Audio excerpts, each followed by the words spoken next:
好，来，乡亲啊，继续来看，即摆逐工坐台北坐运的人次是高达220万。坐运警察队透过大数据来分析，今年1月到4月，中校复兴的坐运站是这个偷袭甲性骚扰案件第一名。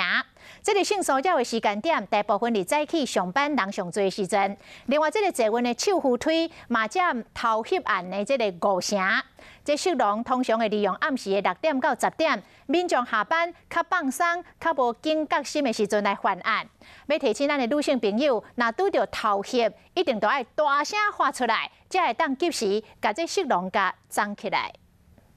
台北市忠孝复兴捷运站是捷运警察调查发现偷拍率跟这个性骚扰案件最多的车站，主要是因为呢，它连接了板南线以及文湖线2个车站交接在一起，因为人潮众多，犯案率也跟着提高。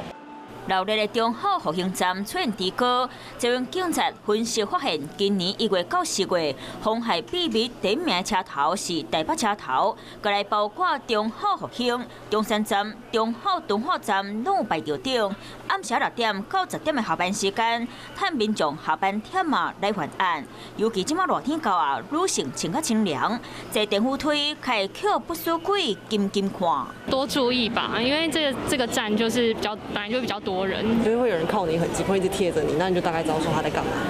敢是结果翕到70多岁阿伯入站了后，趁人真济时阵，蒙索坐阮上班的被害者，